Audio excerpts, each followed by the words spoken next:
Olá, eu sou a Ana Pérez e esse é o Entrevista Roma News. E o meu entrevistado de hoje é o Danilo Soares, que é o diretor-presidente da Companhia de Desenvolvimento e Administração da Área Metropolitana de Belém, a CODEM. É isso, né, Danilo? É isso mesmo, Ana. Eu estou ocupando a presidência da CODEM, como ela é comumente conhecida, e tenho a honra de ter essa atribuição agora para poder desenvolver essas atividades e buscar novas soluções para a cidade. A gente aproveita para te pedir para explicar um pouquinho, né, o que são essas atividades da CODEM, qual é a função da CODEM aí dentro da administração municipal, né? A CODEM, quando ela foi concebida, ela foi pensada na atribuição prioritária da regularização fundiária das terras da cidade. E no que diz respeito a essa regularização, ela foi criada em 70, né, completou 49 anos agora, e ela passou a gerir os bens do município de Belém. Com isso, levando a parte de regularização fundiária, o que hoje nós já temos em duas vertentes, tanto a regularização fundiária que a gente chama de patrimonial, que é onerosa, quanto a regularização fundiária de interesse social para a comunidade de baixa renda, que é conhecido como chão legal, né?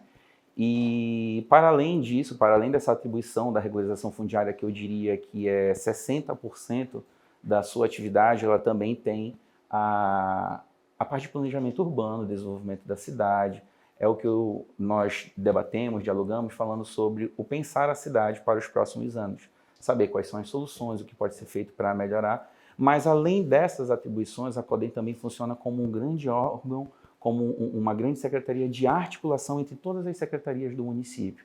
Então, eventualmente, com obras de infraestrutura, onde há uma desapropriação, para fazer avaliação, para ver questão de alinhamento, e assim vai trabalhando de maneira conjunta com todas as secretarias. Eu diria que é um órgão de muita articulação e de muita interligação, como sempre o nosso prefeito diz, construindo pontes para as demais secretarias e buscando sempre soluções para a cidade.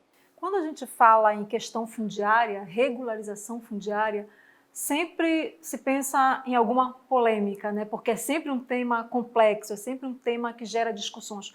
Hoje, qual seria o grande desafio da questão da regularização fundiária dentro do município de Belém?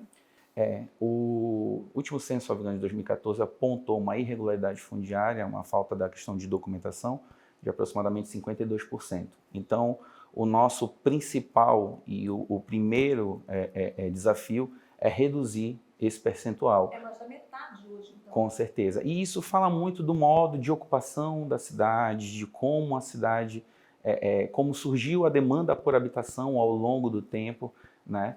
E como acabou não tendo acessos e meios, sejam eles legais, sejam eles financeiros, mas da inexistência de meios para que o ocupante buscasse ter a regularidade documental. Fala também muito de um costume, de um hábito que muitas das vezes não se quer escriturar o seu imóvel, registrar, e o que eu digo, esse imóvel acaba permanecendo na invisibilidade. É necessário que eu traga esse imóvel da invisibilidade, da informalidade, para que ele faça o registro. E a CODEM tem um papel prioritário que pode ser desenvolvido de maneira conjunta com os cartórios de registro de imóveis, que hoje em dia você tem o primeiro, segundo e terceiro ofício, com os cartórios de notas, né, que lavram os instrumentos públicos, né, que lavram os documentos, bora assim dizer, para imóveis comercializados acima de 30 salários mínimos, que obrigatoriamente, pelo Código Civil, precisa passar pelo cartório de notas, lavrar em instrumento público, né? Fazer o documento através de um instrumento público. Então, o maior desafio seria esse, tirar dessa invisibilidade, dessa informalidade.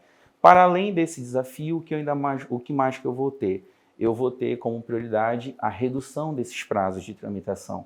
Às vezes a oportunidade ela não pode esperar, às vezes é uma operação bancária, um financiamento, e nesse financiamento que vai viabilizar a negociação, eu preciso ter agilidade e muitas das vezes acaba não conseguindo acompanhar essa celeridade do mercado.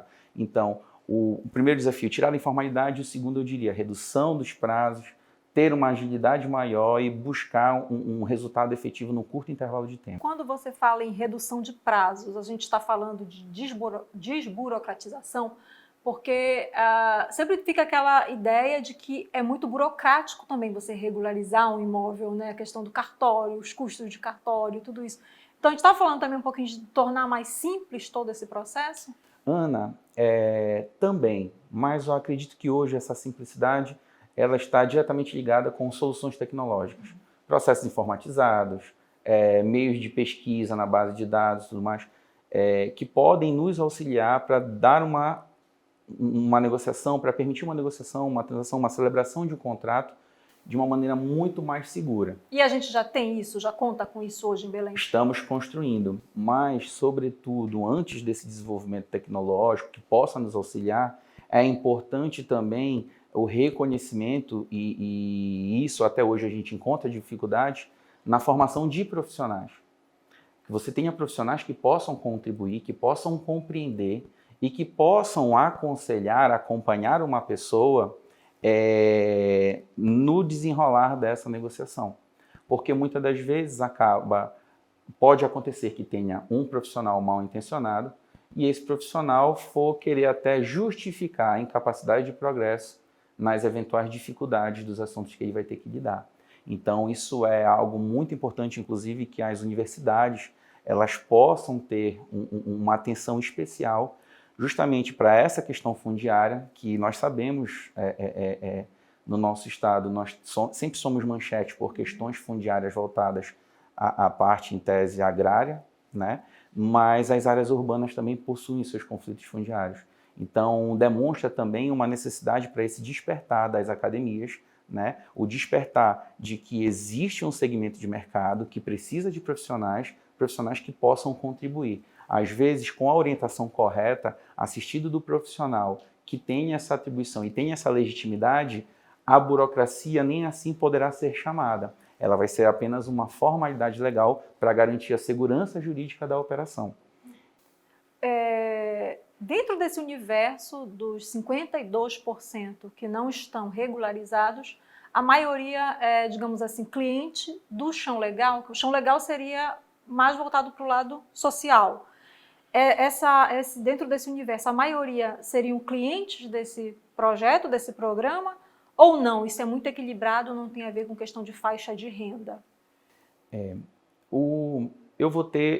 Inevitavelmente eu vou ter uma necessidade por esse segmento, né, pela população que necessita do chão legal, enquanto pessoas de baixa renda, que hoje nós consideramos até 5 salários mínimos, e que necessitam dessa regularização, né?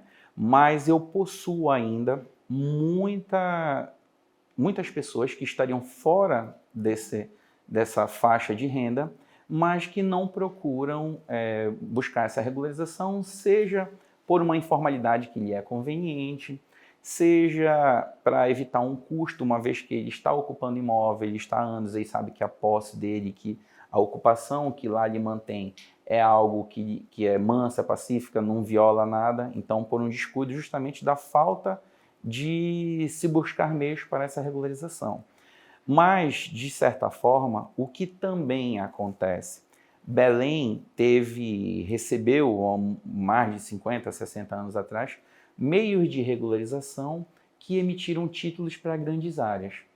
Por exemplo, eu trabalhei num escritório que fica no bairro do Marco e que o meu antigo superior, né, o advogado com quem eu trabalhava, ele dizia que quando para lá ele foi, mais ou menos na década de 70, 80, era uma vacaria. Era uma área agrícola, agropastoril, enfim. E certamente nessas áreas a gente vai encontrar o que eram grandes lotes que eram titulados ao longo da conhecida Estrada de Ferro de Bragança. Almirante Barroso, que antes era Tito Franco, onde passava o trem. Então existem grandes lotes e titulações que foram feitos, que geravam um documento. Eu não posso chegar agora e expedir um segundo documento por cima, senão eu emito 2 andares de documento, mas eu só tenho um de espaço físico. Então, muitas dessas titulações que foram pensadas lá atrás e que eventualmente podem ter gerado acumulações de terra, né, impediram essa regularização. E hoje em dia, com o avanço, com a necessidade por habitação e com o avanço da fronteira, digamos assim, a expansão urbana, você acaba tendo dificuldades, porque aquele senhor, aquele capitão fulano de tal, que recebeu um título, ele não está mais aqui para reivindicar a sua terra. Eu tenho uma ocupação efetiva e com essa ocupação efetiva eu tenho que dar uma solução para a pessoa que busca os serviços junto à CODEM, né? E aí é nesse sentido que nós não tínhamos instrumentos jurídicos que nos permitissem essa regularização e que desde 2017, com algumas mudanças legislativas, nós já foi permitido. Então, eu tenho isso de uma maneira muito equilibrada. Da mesma forma que eu tenho uma demanda, e aqui há de se reconhecer muito grande, pela interesse social, população de baixa renda, que se enquadra no programa Chão Legal e que tem sido prioridade na gestão do prefeito Zenaldo, eu também tenho os casos de pessoas que possuem condições, mas não buscam fazer essa regularização porque nunca precisaram, por uma questão de conveniência, e às vezes isso acaba desaguando em grandes demandas judiciais, de inventários, de outras circunstâncias. Ou seja, até trabalhar da forma que nós estamos pensando para incentivar, a gente acaba estimulando para que reduza o volume de processos que vão procurar as portas do judiciário para poder ter a solução dos seus conflitos. Mudando um pouquinho de assunto, não sei se mudando, talvez ainda tenha alguma relação, está se discutindo a revisão do plano diretor, né, da cidade. A questão fundiária, ela tem relação também com essa revisão, com essa mudança, ou não? São assuntos distintos? Como é que se encontra? Eu poderia dizer que a questão fundiária ela é um dos eixos temáticos a serem analisados dentro do plano diretor.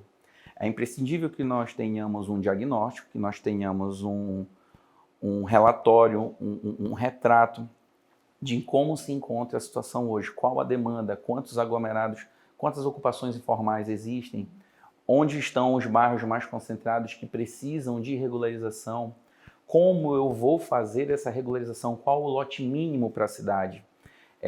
Hoje, para a questão de regularização de interesse social, uma lei complementar, que é a Lei de Controle Urbanístico, ela estabelece um lote mínimo de 60 metros quadrados. Mas você vê ocupações em bairros mais adensados, como Guamá, Terra Firme, Montese, né? Em que você tem uma área de 60 metros quadrados coabitado por mais de uma residência, por mais de uma família. Às vezes era a mãe que tinha o terreno, subdividiu para os filhos à medida que a família foi crescendo. E isso acaba gerando um adensamento muito grande. E às vezes a gente acaba, numa emergência, não passa uma ambulância, não passa um carro de polícia, não passa um bombeiro e tudo mais. Então, a gente também planejar de que forma essa regularização fundiária vai ser feita, estabelecendo parâmetros, estabelecendo limites, estabelecendo metragens mínimas, a gente garante um ordenamento da cidade, uma vez que a ocupação veio primeiro. Nós não conseguimos necessariamente planejar essa ocupação. E hoje é uma preocupação que se tem que ter em relação às ilhas. Belém tem 39 ilhas. Então, quando eu falo de regularização fundiária, eu não posso pensar só no urbano. Eu tenho os imóveis em Mosqueiro, eu tenho imóveis em Outeiro, eu tenho nas demais ilhas, e que o modo de ocupação é totalmente diferente. Então, o plano de diretor, no que diz respeito à regularização fundiária, ele vai me dar um horizonte, ele vai me dar diretrizes para que eu possa trabalhar em equilíbrio com o solo, em equilíbrio com o adensamento populacional por aqueles bairros. Por exemplo, eu tenho uma área ainda pouco adensada. De que maneira eu posso estimular? São vias de acesso? Infraestrutura urbana? Estímulo para determinadas atividades comerciais? Isso tudo serão eixos temáticos que o plano diretor deverá abordar, sendo que a regularização fundiária, a demanda fundiária, é só um dos eixos. Eu tenho zoneamento, eu tenho uso e ocupação do solo, eu tenho política para a criança, para os idosos, eu tenho que pensar isso. Entendeu? E aí o plano diretor ele já acaba congregando uma infinidade de assuntos, né? Meio ambiente, não sei se falei uma questão de transporte e tudo mais, que ele precisa ser estabelecido e como a gente sempre tem dialogado, ele precisa ser uma forma de estabelecer diretrizes da cidade para os próximos 10 anos, mas principalmente para qual cidade eu vou querer a longo prazo, qual Belém eu vou querer em 2050. Na prática, ele direcionaria o crescimento da cidade, seria também. isso. Qual é a situação, a condição hoje, né, dessa discussão em torno da revisão desse plano? O plano, existe um conselho, tá? É o Conselho de Desenvolvimento Urbano. Então, o Conselho de Desenvolvimento Urbano, que é integrado por 9 órgãos, 9 entes que representam a administração pública e 9 entes que representam a sociedade civil, acaba congregando as mais diversidades de pensamentos, de ideias, a multidisciplinariedade com que tem que ser analisado, acaba congregando para que você consiga atender a todas as necessidades da cidade. Nós tivemos uma fase inicial de nivelamento, de estruturação, com regimento interno, com a instalação das câmaras técnicas e principalmente a instalação do Conselho de Desenvolvimento Urbano, que já era previsto há anos e nenhuma gestão anterior tinha estabelecido. Foi implantado agora, 2018, né? E que é uma forma de se estabelecer um meio de diálogo, né? Um colegiado, um grupo de representantes capazes de alimentar de informações que serão úteis justamente para o desenvolvimento desse planejamento de revisão. E aí o que se pensa, um dos debates que já se estabeleceu lá, é necessário que eu regulamente os instrumentos urbanísticos, porque eu tenho uma série de previsões, eu tenho IPTU progressivo, outorga onerosa, tem o próprio Fundo de Desenvolvimento Urbano que seria gerido pelo Conselho, né, gerido no sentido amplo da palavra. É necessário que eu apenas reveja o plano ou é necessário que eu construa um novo? Eu particularmente entendo que é indispensável que se reveja, se adeque à realidade da dinâmica social, de como tem sido a expansão urbana, como você induz para a geração de emprego e renda, como você pode trabalhar para você melhorar em qualidade de vida, na condição de habitação daquela população, qual a demanda por saneamento, qual a demanda por transporte, questão de estrutura de saúde, lazer e assim por diante, conforto térmico em arborização. Então, é necessário que se possa ter esse meio, que se possa estabelecer esse campo de diálogo justamente para a gente poder evoluir. Nós finalizamos essa fase de instalação, né, do Conselho, com regimento interno, Câmara Técnica e tudo mais, e nós já houve o anúncio do processo de revisão, foi feito, salvo engano, agora em junho, no auditório Davi Mufarrege, da UNAMA, e nós já estamos iniciando os trabalhos de revisão pelos eixos temáticos específicos, né? Tivemos um grande momento de qualificação para os conselheiros, onde cada um falou sobre habitação, sobre a questão de planejamento e desenvolvimento econômico a partir do turismo. Houve uma série de mini-cursos para esse aperfeiçoamento e nivelamento. A partir de então, já se progride para a evolução do plano e sua conclusão para o envio para a Câmara. Tá. Para a gente concluir, eu queria que você falasse um pouco da questão da gastronomia, né? Belém recebeu um título muito bacana e que tem movimentado a cidade. Esse final de semana esteve também em Mosqueiro, né? Então tem conseguido movimentar a cidade, reunir não só a questão da gastronomia, mas da arte também, em vários eventos, né? E tem novos eventos programados. Então eu queria que você falasse um pouquinho sobre isso. Nós, desde 2015, Belém recebeu da Unesco o selo de Cidade Criativa da Gastronomia.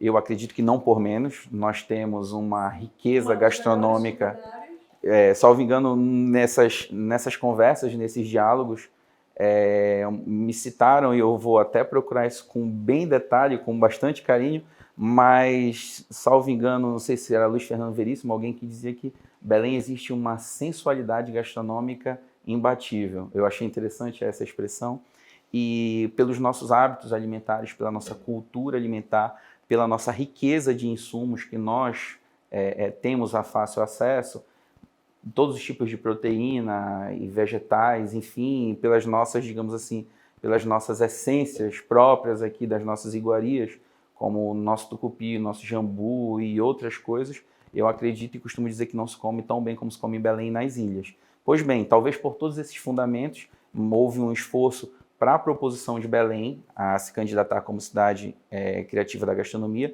e em meio à comemoração dos 400 anos, Belém recebeu logo após esse selo, Belém Cidade Criativa da Gastronomia. E, outorgado pela Unesco, existem diversas vertentes, gastronomia, música, artesanato, cinema, arquitetura, e Belém foi contemplada no segmento gastronomia. E dentro disso acaba englobando uma série de ações que devem ser feitas. Ações de impacto local, regional e internacional.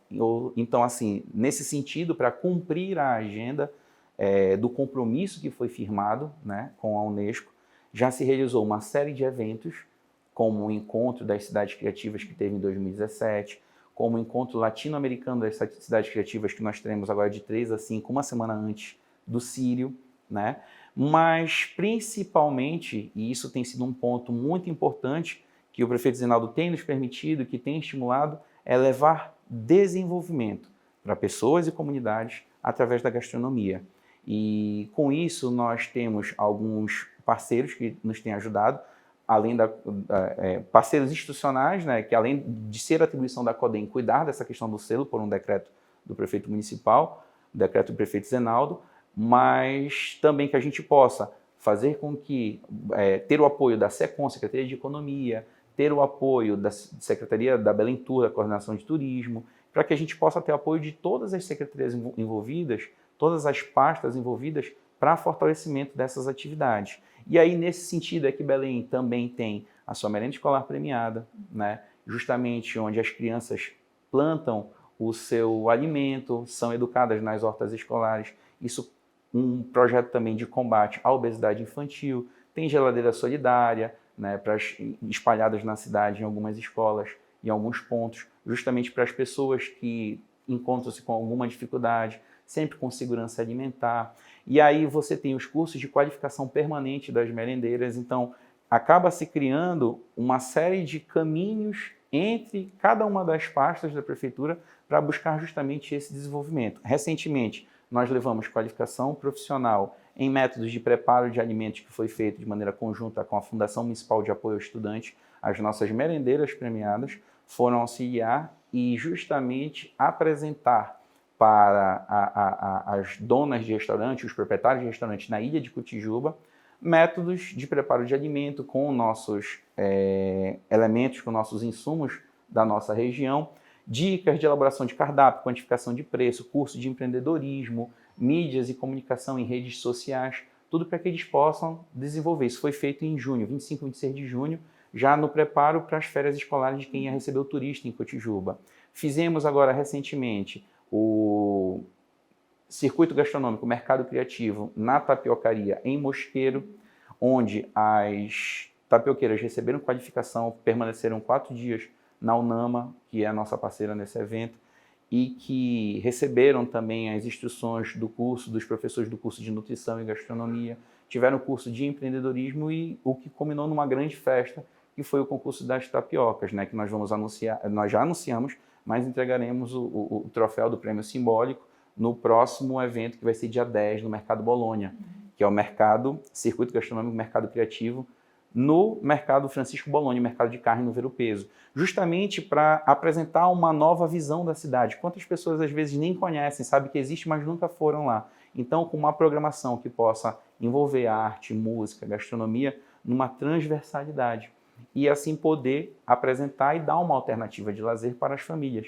O interessante, no dia 10 vai ser véspera do Dia dos Pais, então já vai ser uma oportunidade de se congraçar, de estar, levar o seu pai para provar uma iguaria, ver, assistir um show e ter uma visão da cidade, despertando, mostrando para todo mundo tantas visões tão belas que nós temos em Belém. Então, é nesse sentido que nós temos trabalhado para, através da gastronomia, gerar desenvolvimento, emprego, renda para comunidades e pessoas. Vamos ter o festival no Cumbu, já houve a qualificação dos donos e empreendedores do Cumbu, vai ser dia 31 de agosto, agora é o Igara. Igara significa canoa em Tupi-Guarani, e com isso nós fizemos essa qualificação, falta só a parte de comunicação em redes sociais, justamente para que eles possam ter sempre uma autossuficiência e caminharem, mesmo com esse estímulo, mas que eles possam cada vez mais progredir, divulgando as riquezas da nossa terra. Então, existe uma série de programações na gestão da questão do selo e, para além disso, a escola de gastronomia que está sendo construída na Escola Bosque no Outeiro, com uma forma de profissionalizar e formar pessoas para o mercado de trabalho, seja na área de serviço, em atendimento, seja na área de preparo, dos chefes que vão nos brindar com seus talentos. O que é bacana é que o reconhecimento para a gastronomia, mas a gente percebe que envolve toda uma cadeia, né? Com toda certeza. uma cadeia produtiva. Tanto de secretarias, quanto de instituições de ensino, quanto o próprio mercado de quem fornece os insumos. E, por exemplo, algumas coisas que, em tese, são coisas mais ágeis de serem desenvolvidas, mas que abrem um leque de oportunidade de mercado. Por exemplo, o nosso tucupi, a nossa maniva pré-cozida, coisas que são muito naturais e regionais nossas, mas com o selo de fiscalização fazendária, do Ministério da Agricultura e tudo mais, acaba abrindo portas para exportação. Isso é renda, isso é riqueza, isso é acesso a oportunidades que você acaba desenvolvendo e proporcionando dentro da nossa comunidade. E se eu for citar aqui tudo que tiver, bacuri, cupuaçu, aí a gente vai passar um bom tempo aqui citando. Aqui todos os ingredientes.